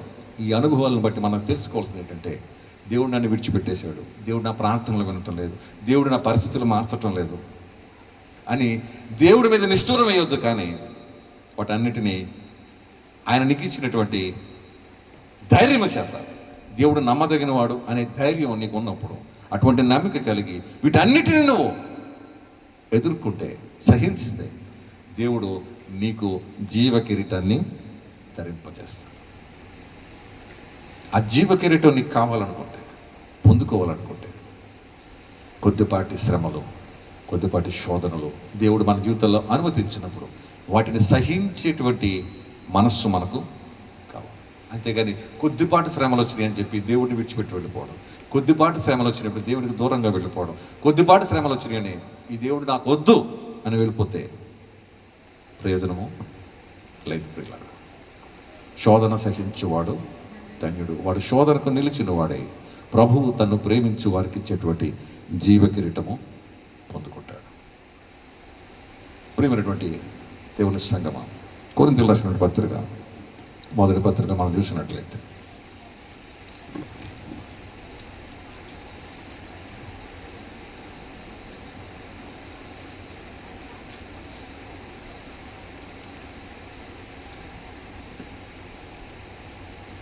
పదిహేనవ అధ్యాయము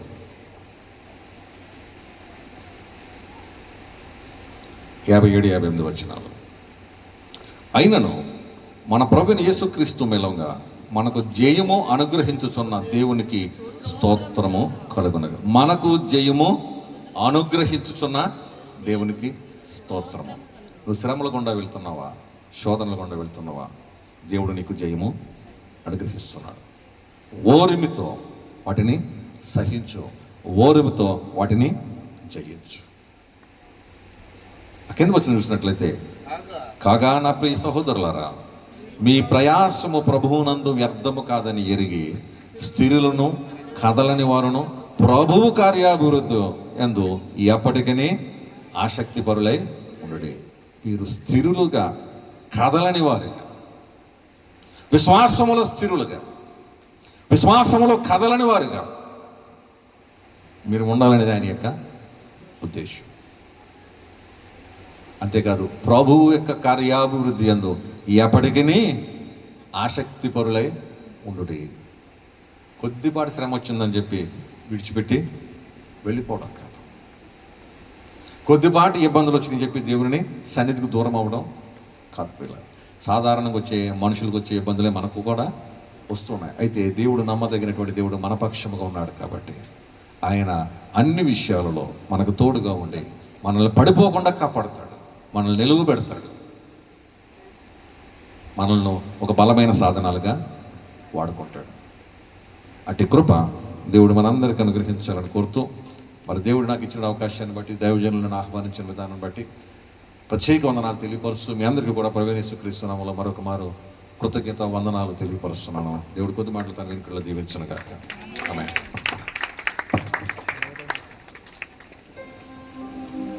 అందరూ చప్పట్లు కొడుతూ దేవుని యొక్క దాసులు ఇచ్చినటువంటి దివ్య వర్తమానమునకు దైవ సేవకులను హృదయపూర్వకంగా అభినందిస్తూ అందరూ చప్పట్లు కొడతాం. సార్, ప్రియమైనటువంటి వారులారా, చాలా మంది యొక్క అభద్రతా భావన, అనాలోచనగా మాట్లాడే మాటలు ఏంటంటే, ఏ పనికి పనికి రాకపోతే దేవుని సేవకు తీసుకెళ్ళిపోండి మీకు కూడా పాస్టర్ గారు అనేవారు. మరి ఈ రోజున మనం విన్నటువంటి సాక్ష్యంలో దైవ సేవకులను మేము అలా చూసాం. ఒకసారి చార్లెస్ చాకబాయ్ గారిని తీసుకుని వచ్చినప్పుడు పాస్టర్ ఫెలోషిప్ మీటింగ్కి అయ్యగారి దగ్గరికి వెళ్ళాం. అటువంటి స్థాయిలో ఉన్నటువంటి వ్యక్తి కూడా నాకు గెంచుతో అనుభవం ఉందని చెప్తూ ఆయన సాక్ష్యాన్ని వ్యక్తపరుస్తున్నాడు. దేవుని నామానికి మహిమ కలుగును గాక. దేవుని యొక్క పరిచర్యకు గడవనటువంటి వారు సువార్త ప్రకటిస్తూ ఉంటే సంచులు వస్తున్నారు, సంచి పట్టుకొని వీళ్ళకి ఏ పని పాటు లేదు, వీళ్ళు ఎలానే ఉంటారు అనేటువంటి అభద్రతా భావం కలిగినటువంటి అనేకులకు ధీటి అయిన సమాధానముగా నేటి దినాన సేవకులను చూస్తూ ఉన్నాం. అదే రీతిగా సతీష్ కుమార్ గారిని చూస్తూ ఉన్నాం. MCA master of computer application అనేటువంటి కోర్స్ పూర్తి చేసి ఉన్నతమైనటువంటి ఉద్యోగాన్ని, వేల రూపాయలు ఎంతో ఇన్ఫ్లుయెన్స్ ఉన్నటువంటి ఉద్యోగాన్ని, సాఫ్ట్వేర్ ఉద్యోగాన్ని కూడా ప్రక్కన పెట్టి దానికంటే దేవుని యొక్క సేవే నాకు ప్రాముఖ్యమని రాజమండ్రి పట్టణంలోనే ఎక్కడో ఒక చోట చేయొచ్చు. ఎక్కడ చేసినా అక్కడ ఒక మందిరం ఖచ్చితంగా ఉంది. అయ్యగారు చెప్పారు, 7 గ్రామాలకు కలిపి ఇచ్చినటువంటి స్థలం ఇది. అనేక మంది వారి వారి పరిసరాల్లో దైవకత్వాన్ని చూస్తుంటారు, సేవకులను చూస్తుంటారు. వారు ఇక్కడ నిరాధారంతో ఉన్నారు, మందిరం లేక ఉన్నారు. ఈ ప్రజల మధ్య పరిచర్య చేయాలని నిజంగా సతీష్ కుమార్ గారు ఎన్నుకున్నటువంటి విధానాన్ని బట్టి దేవుని నామాన్ని ఎంతగానో స్తుతిస్తున్నాం. మానక ప్రతి నెల కుటుంబ ఆశీర్వాద ప్రార్థన కూడికని ఈ రీతిగా ప్రతి నెల మొదటి ఆదివారము ఇంత ఘనంగా జరిగిస్తూ ఏ విధమైనటువంటి కానుకలను కూడా ఆశించకుండా దేవుని యొక్క పరిచర్యలో వాడబడుతూ అంటే ఎంతైనా ఆశీర్వాదకరమైనటువంటి విషయం. ప్రియమైనటువంటి వారులారా, ఈ యొక్క పరిచర్యలో నేను కూడా పాలి భాగస్సునిగా ఉండాలి. ఈ పరిచర్య నేను ప్రోత్సాహకరంగా ఉండాలి. తద్వారా నేను దీవెన ఆశీర్వాదాన్ని పొందుకోవాలని ఏకీభవించినటువంటి ప్రతి బిడ్డలు కూడా దేవుని సన్నిధిలో పరిచర్యకు వెళ్తున్నటువంటి వ్యక్తుల కొరకు ప్రార్థించవలసినటువంటి వారై ఉన్నారు. దేవునికి స్తోత్రం. హల్లెలూయా, హల్లెలూయా. దేవునికి స్తోత్రం. దేవుని యొక్క దాసులు ఇచ్చినటువంటి సందేశాన్ని బట్టి మరి ఒక్కసారి నా హృదయపూర్వకమైనటువంటి నిండు వందనాలు. ఈ యొక్క సంఘ కాపరి గారైనటువంటి సతీష్ కుమార్ గారిని బట్టి కూడా నా నిండు వందనాలు తెలియపరుస్తున్నాను. తదుపరి కార్యక్రమం కొద్ది నిమిషాల్లోనే పూర్తి చేసుకుందాం. ఈ తదుపరి కార్యక్రమం అనంతరం మనమందరికీ కూడా ప్రేమ విందు మానక ప్రతి నెల కూడా ఏంటండి ఖర్చు ఏంటి, భారం ఏంటండి బాబు అని అంటే దేవుడే ఇస్తాడండి. దేవునికి స్తోత్రం. ప్రేమ విందు కూడా ఉంది. అందరూ తృప్తిగా భోజనం చేసి మీ నిండైన మనసుతో ప్రార్థించి ఇక్కడి నుంచి వెళ్ళాలని మనస్ఫూర్తిగా కోరుకుంటున్నాం. మన సమయంలో మరి మన మధ్యన ప్రశాంత్ కుమార్ హైలైట్ మరి మన మధ్యన ఉన్నారు. మరి ఆయన మన మధ్యకు వచ్చి ఉన్నారు కనుక మరి ఆయన ఆత్మీయ అభిషక్తులు మరి ప్రపంచం అంతా కూడా వాడబడుతున్న అంతర్జాతీయ సువార్థికులు మన మధ్యన ఉన్నారు. వాటిని మరి సన్మానించుకోవడం మరి మన యొక్క ధర్మం. ఎందుకంటే మన నాయకుల గురించి ఏం చేయాలి చెప్పండి, ప్రార్థన చేయాలి. కనుక మరి ఈ సంఘానికి మరి నేను కాదు పాస్టర్ గారిని, ఈ సంఘానికి మరి మా అమ్మగారు లలితమ్మ గారు, మరి అదేవిధంగా మా నాన్నగారు విక్టపాల్ గారు, మరి వాళ్ళు ఇద్దరు కూడా ఇక్కడ సేవ చేసుకుంటారు. ఎందుకంటే డాడీని కరోనా టైంలో దేవుడు బతికించారు. నేను ఒకటి అన్నాను, మా నాన్నగారు బతికితే వాళ్ళని సేవ చేస్తారని. మరి ఈ ప్రాంతంలో మరి ఇద్దరు కూడా సేవ చేస్తూ ఉంటారు. నేను ఇక్కడ కూడా నేను వాళ్ళకి సపోర్ట్ చేస్తాను. అంటే నాకు ఈరోజు ఈ స్థితిలో ఉన్నానంటే దానికి కారణం మా అమ్మ, మా నాన్నగారు. మరి వాళ్ళిద్దరిని బట్టి నేను గౌరవిస్తున్నాను. మరి వాళ్ళిద్దరూ మరి అయ్యగారిని సన్మానించడానికి అర్హులని నేను భావిస్తూ ఉన్నాను. తర్వాత పాస్టర్ గారు కూడా బుద్ధి ఇచ్చారు, పాస్టర్ గారు సన్మానించిన తర్వాత ఈరోజు ప్రతి నెల నేను పెడతాను, కొంతమంది సభ్యులు పెడతాను. ఈరోజు రాజా బర్త్డే, మరి వాళ్ళ అమ్మమ్మ గారు వాళ్ళు మనకు భోజనం ఏర్పాటు చేశారు.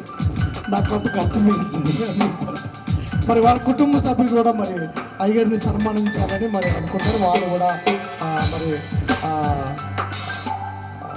మరి ఆ యొక్క సన్మానం తీసుకురావాల్సిన వచ్చిన ముందుగా మరి మా అమ్మగారు, మా నాన్నగారు మరి ముందుకు వచ్చి మరి అయ్యగారిని సన్మానిస్తారు.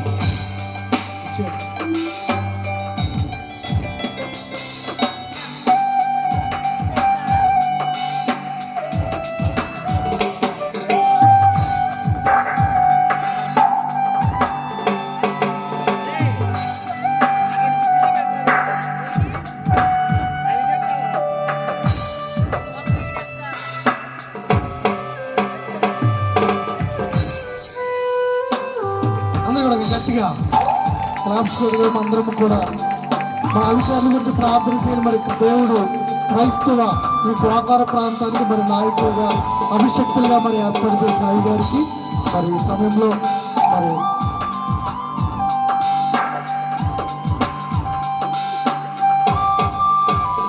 అందరూ కూడా గట్టిగా ఆశీర్వాదాలు. అందరం కూడా దేవుడు అయ్యగారిని ఇంకా అనేక స్థలంలో వాడుకోను గాక.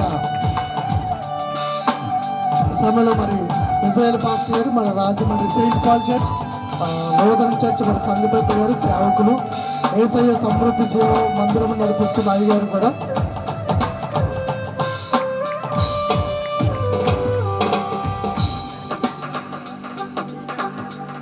మరి సమయంలో మరి కుటుంబ సభ్యులు మరి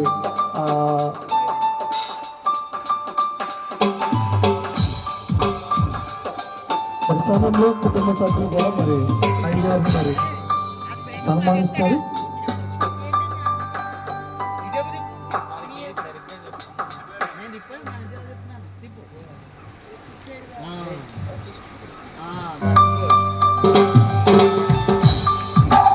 అందరూ కదా క్లాప్స్ కొట్టి దేవుడిని ఎవరు మాట్లాడతాం.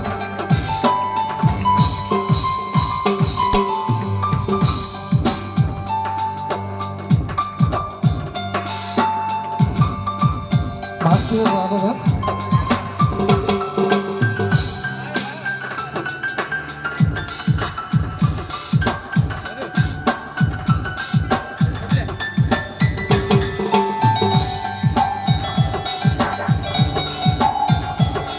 అందరూ గట్టిగా క్లాప్స్ కొడదాం అందరం కూడా.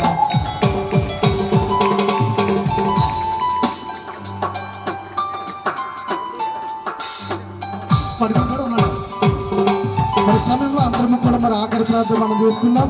అందరము కూడా లేచి నిలబడదాం. ఈ సమయంలో అందరము కూడా ఈరోజు అయ్యగారు ఈరోజు పరిశుద్ధాత్మతో వాక్యం చెప్పి ఉన్నారు. అందరూ కూడా ప్రార్థన చేయాలి. ఈ రోజు నీకు శ్రమ వచ్చిందంటే నువ్వు వెనక్కి వెళ్ళడానికి వీలు లేదు. ఈరోజు దేవుడు నీకు ధైర్యం కలుగు చేసి ఆ జయశీలుడు నీకు జయము వలన ఆశపడుతూ ఉన్నాడు. ప్రార్థన చేద్దాం, ఒక నిమిషం ప్రార్థన చేద్దాం. ప్రభువా నాకు జయము దయచేయండి ప్రభువా. అపజయంలో ఉన్న వారికి, ఎవరైతే అపజయంలో ఉన్నారో వాళ్ళు ప్రార్థన చేయండి ఈ సమయంలో. ప్రభువా నేను అపజయంలో ఉన్నాను నాయన ప్రభువా, నేను సమస్యల్లో ఉన్నాను నాయన ప్రభువా, జయశీలుడా నాకు జయము దయచేయండి ప్రభువా అను ప్రార్థన చేయి. ఈరోజు దేవుడు నీకు జయశీలుడు, ఈ రోజు నీకు జయము ఇవ్వబోతూ ఉన్నాడు. ప్రియ సంగమా, ఇక్కడ చాలా మంది ఈరోజు నువ్వు ఏడ్చే స్థితిలో ఉన్నావేమో, ఈరోజు బాధపడే స్థితిలో నువ్వు ఉన్నావేమో, ఈరోజు నువ్వు ఒంటరిగా నువ్వు ఉన్నావేమో, ఈ శ్రమ నాకే ఎందుకు రావాలి అని అనుకుంటున్నావేమో. దేవుడు నువ్వు కనుక శ్రమలో నిలబడితే పరిమళ సువాసనగా నిన్ను మార్చిపోతూ ఉన్నాడు. జయము నీకు దేవుడు ఇవ్వబోతూ ఉన్నాడు. ఎందుకు తెలుసా? దేవుడు నిన్ను ప్రేమించాడు. ప్రార్థన చేయండి. హల్లెలూయా. ఈ సమయంలో ఆమేన్ ఆమేన్. ఈ సమయంలో మరి ఎగ్జామ్ రాస్తున్న బిడ్డల గురించి అందరూ ప్రార్థన చేయండి. గోకవర ప్రాంతంలో ఎవరైతే 10th క్లాస్ ఎగ్జామ్ రాస్తూ ఉన్నారో, మార్చి 18 నుంచి ఎవరైతే ఎగ్జామ్ రాస్తున్నారో స్టూడెంట్లు అందరి గురించి ఒక నిమిషం ప్రార్థన చేద్దాం. ప్రభువా నీకు స్తోత్రములు ఆయన ప్రభువా. మా బిడ్డలు దీవించండి నాయన ప్రభువా. మంచి జ్ఞానమును దయచేయండి నాయన ప్రభువా. చక్కగా ఎగ్జామ్ రాయడానికి కృపను చూపించండి ప్రభా. ఏ క్వశ్చన్ చదవాలి, టైంని ఎలా మేనేజ్ చేసుకోవాలి నాయన ప్రభా. బిడ్డలకు తెలియపరచండి, జ్ఞానంతో నింపండి నాయన ప్రభా. వాళ్ళు నాయన ప్రభా ట్రస్ట్కి నాయన ప్రభా దానికి లో అవ్వకుండా నాయన ప్రభా, వాళ్ళు నాయన ప్రభా నేను ఫెయిల్ అయిపోతున్నాను అనుభవంలోకి రాకుండా నాయన ప్రభా వాళ్ళకి జ్ఞానమును దయచేసి చక్కగా చదివి పాస్ అవ్వడానికి కృపను చూపించండి ప్రభా. తల్లిదండ్రులకు మంచి పేరు తేవాలి నాయన ప్రభా. ఈ ప్రాంతంలో ఉన్న బిడ్డలు నాయన ప్రభా అందరూ కూడా తన తల్లిదండ్రులకి మంచి పేరు తెచ్చే బిడ్డలుగా మీరు దీవించమని, ఎగ్జామ్స్ అన్నింటిలో కూడా రాకపోకలను మీరు తోడుగా ఉండమని నిజంగా యేసుక్రీస్తును ప్రార్థన చేసి పెట్టుకున్నాం తండ్రి ఆమేన్. ఈ సమయంలో ఎవరైతే యవనస్తులకు ఉద్యోగాలు లేవో ఒకసారి దేవుణ్ణి అడగని ప్రభువా నాకు మంచి ఉద్యోగాన్ని ఇప్పించు ప్రభువా, నీ మార్గం యెహోవాకు అప్పగించుము అప్పుడు ఆయన కార్యము చేయను. నీ మార్గం యెహోవాకు అప్పగించు. ఎవరికైతే ఉద్యోగాలు లేవు, ఎవరైతే ఇంకను నాకు సరిపోవట్లేదని అనుకుంటున్నారో ఈ రోజు నువ్వు ప్రార్థన చేస్తే గనక దేవుడు మార్గంలో తెరవాలని ఆశపడుతూ ఉన్నాడు. ప్రియ దేవుని సంగమా, ఇక్కడ ఎవరికైతే ఉద్యోగాలు లేవు, ఎవరైతే నలిగిపోతూ ఉన్నారో యవనస్తుడా దేవుడికి ప్రార్థన చేయి. నువ్వు దేవుడికి ప్రార్థన చేస్తే దేవుడు నేనైతే ఏమీ చేయలేడు కానీ దేవుడు నీకు మార్గము తెరుస్తాడు. నువ్వు వచ్చిన సమయము వ్యర్థము కాదా.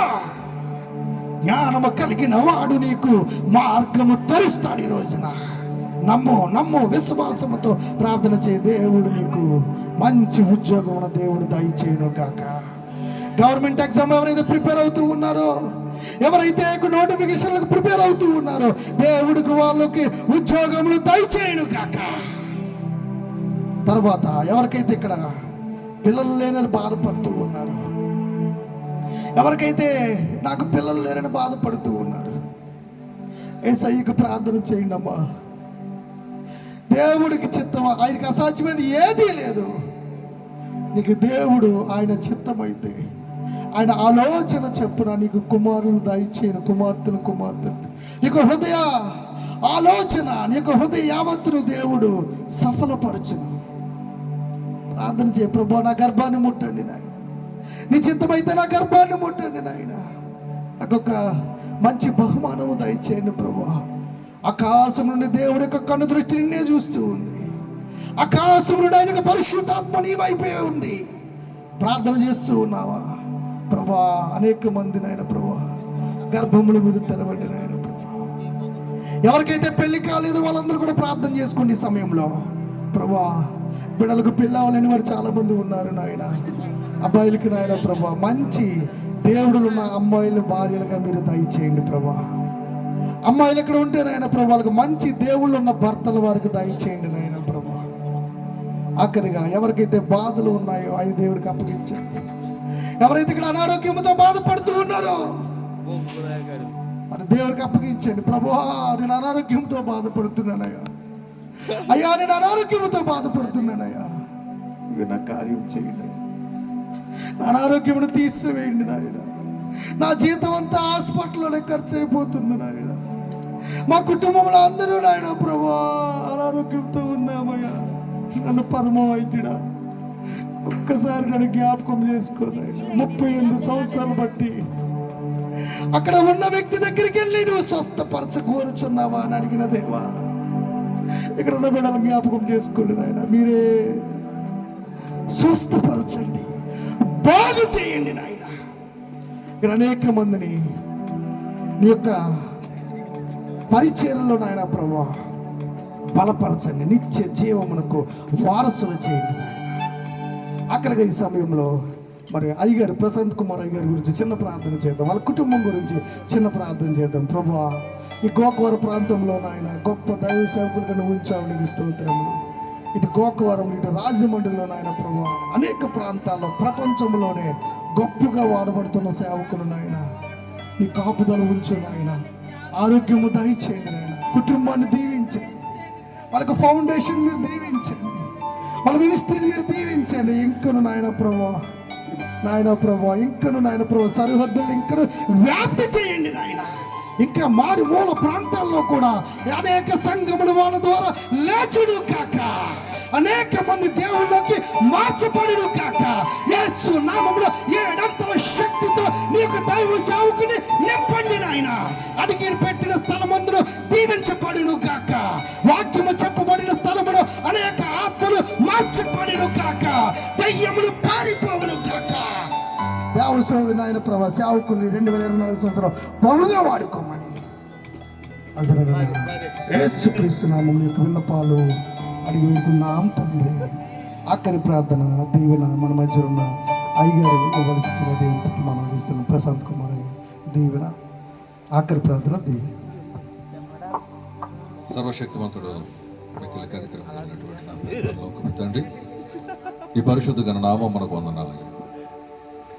ఈ సందర్భంలో ఈ కాలనీలో ఏర్పాటు చేసినటువంటి ప్రత్యేక కోరికను బట్టి వందనాలు చెల్లిస్తాను. ఏర్పాటు చేసిన దేవదాసు తండ్రి సతీష్ గారు వారి యొక్క తల్లిదండ్రులు బట్టి సరిగ్గా ప్రార్థించి విజ్ఞాపన చేస్తున్నాం. దేవా తండ్రి ఈ ప్రాంతంలో వారిని ఏర్పాటు చేసుకున్నారు. ఈ ప్రాంతంలో వారు సువార్త పరిచర్య చేస్తుండగా వారి పరిచర్యను తండ్రి మీరు ఆశీర్వదించండి. నలుదిశలా ఈ పరిచర్య విస్తరించే కృప మీరు దయచేయమని వేడుకోవచ్చు. ఎంతమంది అయితే తండ్రి ఈ కోడికలో గురించి ఉన్నారు వారిని వారి కుటుంబాలను తండ్రి ఈ సమృద్ధి అయినటువంటి మేలుల చేత దీవెనల చేత మీరు నింపమని వేడుకోవచ్చు. ప్రత్యేకించి జన్మదినం జరుపుకున్నటువంటి చిన్నపేట రాజాన్ని బట్టి సరిగ్గా ప్రార్థిస్తున్నాం. వారి తల్లిదండ్రులు మీరు కుటుంబాలు మీరు జీవించి ఆశీర్వదించండి. అయ్యా తండ్రి మా ప్రభా ఈ ప్రాంతంలో కాలనీలో నివాసం ఉంటున్నటువంటి ప్రతి కుటుంబాన్ని బట్టి సరిగ్గా ప్రార్థిస్తున్నాం.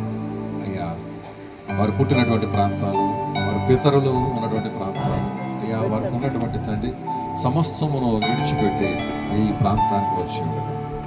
ఈ ప్రాంతంలో వారిని స్థిరపరచండి, బలపరచండి, ఆశీర్వదించండి, అభివృద్ధి చేయమని వేడుకుంటున్నాను. ఈ కాలనీ చుట్టూ తండ్రి మీ పరిశుద్ధాత్మ కాపుదలను కంచెగా మీరు ఉంచమని వేడుకుంటున్నాను. అయ్యా తండ్రి ప్రజల మధ్యలో శాంతి సమాధానాలు మీరు అనుగ్రహించమని వేడుకుంటున్నాను. ఈ కృపాన్ని సహాయం ఎల్లప్పుడూ అయ్యా ప్రత్యేకించి ఈ కూడిక ఏర్పాటు చేసినటువంటి దాసునికి వారి కుటుంబానికి తోడుగా ఉంచమని ఏకీభవించినటువంటి దైవదాసులు వారి కుటుంబాల పరిచయాలను మీరు దీవించమని ఈ దినము తండ్రి ప్రేమ విందు ఏర్పాటు చేసిన కుటుంబాన్ని తండ్రి మీరు ఆశీర్వదించి నీ కృపలో వర్ధిల్లొచ్చి ఇటు రీతిగా ప్రతి నెల క్రమం తప్పకుండా వీరు ఏర్పాటు చేసిన ఈ కూడిక ద్వారా అనేక మంది మేలు పొందే కృప అనుగ్రహించమని, అనేక మంది నిన్ను తెలుసుకునే ధన్యత మీరు దయచేయమని, ఇక నిలబడి మాట్లాడే ప్రతి దైవజనుడిని మీరు ఈ ఆత్మచేత అభిషేకించండి.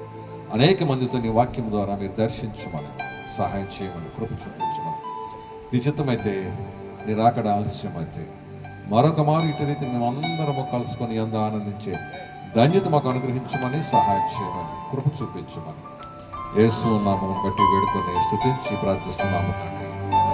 ఆమేన్.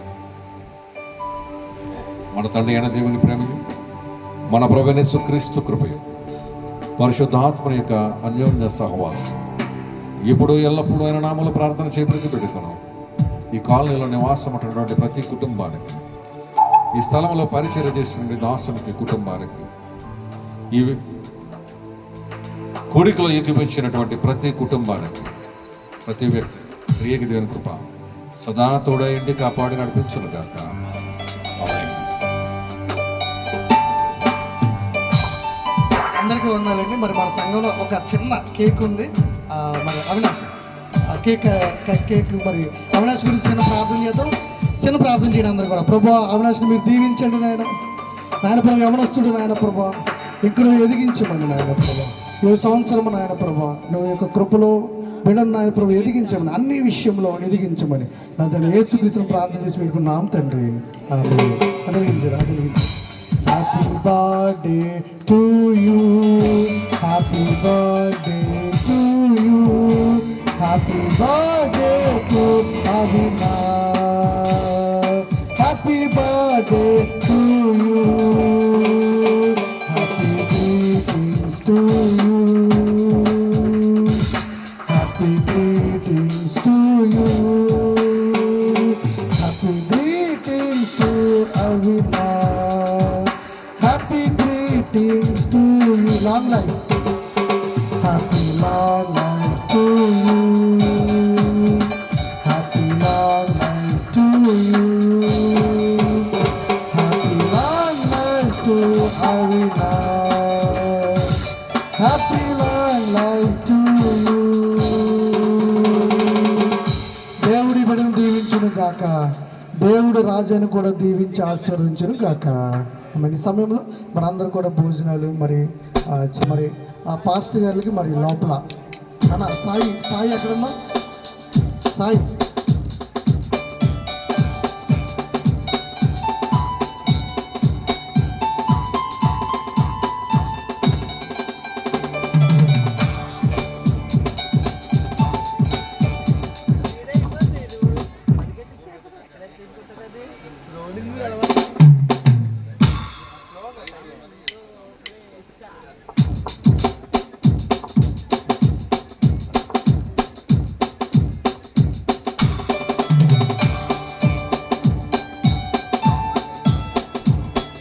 అందరికీ వందనాలు. అందరూ కూడా భోజనం చేసి వెళ్ళవలసిందిగా మిమ్మల్ని ప్రార్థన ఆహ్వానిస్తున్నాము. మీకు కుటుంబం వారు మరి భోజనం ఏర్పాటు చేసి ఉన్నారు. అందరూ కూడా భోజనాలు అందరికీ ఉన్నారు. అందరికీ అమ్మ ఎవరా అందరూ కూడా భోజనాలకి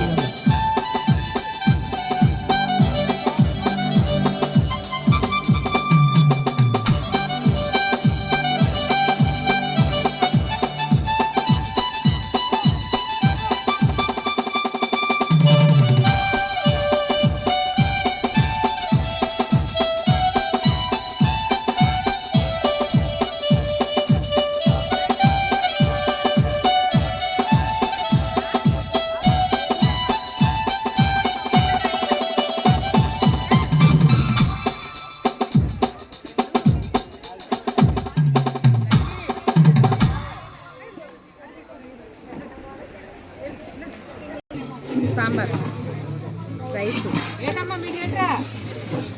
వీడియో తీసుకుంటాం.